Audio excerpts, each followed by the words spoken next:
You see your ASD level 1 husband struggling with a task, so you offer a gentle reminder. You make a helpful suggestion to make his day or your shared life just a little bit easier. Why wouldn't you? Sweet thing to do. You organize his calendar, prompt him about an appointment, maybe explain a social cue he missed. Hey, your heart's in the right place. You genuinely think you're being a supportive partner, and why wouldn't you? Because you appreciate those things. You're a helpful co-pilot in this chaotic journey of a neurodiverse marriage. In other words, you're his seeing eye dog. I wish he could appreciate that. So you do all these things for him, and then you see his face. He shuts down. He gets defensive. He looks at you like you just pointed out another failure. You're trying to help, but from where he's standing, it feels like you're crushing him. Now, if this sounds painfully familiar, this video is for you and for him. In this series, I'm going to unpack why your help might be hurting, digging into deep neurological reasons this pattern shows up in so many neurodiverse relationships. And most importantly, I'm going to give both of you a new playbook, a way to communicate your needs without starting a fight, and a way to build a bridge of understanding over this canyon of good intentions, yet painful impact. And by the way, this isn't about blame. It's about finally understanding the different languages your brains are speaking so you can start translating for each other. From the NT wife's perspective, life often feels like a massive project she has to manage.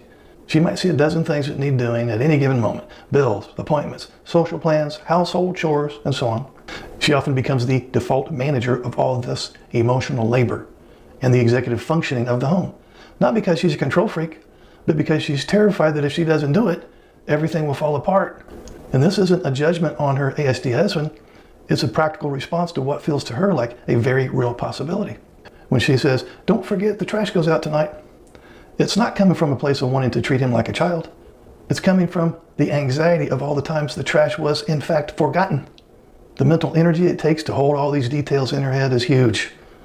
Her reminders are her attempt to offload some of the mental weight to create a team system.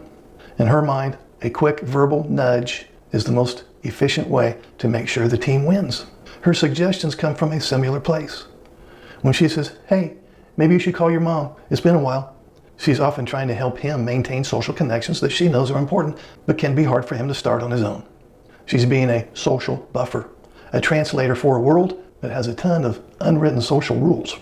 When she suggests a different way to load the dishwasher or a faster route to the store, she's trying to optimize their life, to reduce friction, to make things easier. Her brain is wired to spot these potential shortcuts and point them out. Now, let's be clear. Her intentions are almost always rooted in love and care. She wants the relationship to work. She wants him to be happy. She wants a peaceful, functional home. The problem isn't the intention. The problem is that the impact of her actions lands in a way she can't imagine, because his brain processes the world and her words in a fundamentally different way. She sees a problem and offers a fix. He hears that he is the problem. She thinks she's offering a helpful map. He feels like he's being told he's hopelessly lost. This is where that crushing feeling begins. She feels confused and hurt. Why wouldn't she? Because her help is met with a wall of defensiveness or a total shutdown. From her side of the bridge, she's reaching out her hand and he's pulling away. She's left thinking, why is he so sensitive? Why can't he just take a simple suggestion? Why do my neutral comments get downloaded as an attack? I'm just trying to help.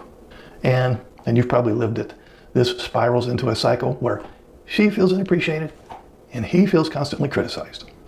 This is the heart of the matter, a deep, mutual, gross misunderstanding.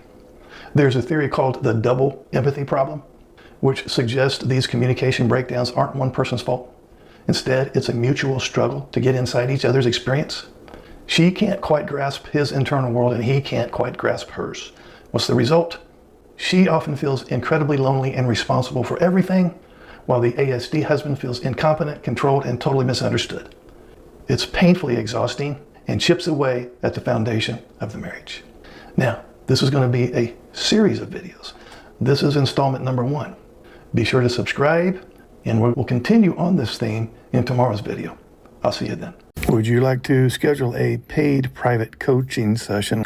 This will be in the form of a face-to-face Zoom call. Underneath any of my videos, you'll see this Calendly link. If you click on that link, It'll open up my calendar. You can pick the available days and times that works for your schedule. You'll get a follow-up email immediately after purchasing a session that will have the Zoom link that coincides with the day and time that you picked. I will get an email too that you scheduled a session, and I will be available on that exact day and time, and we will talk. I look forward to working with you.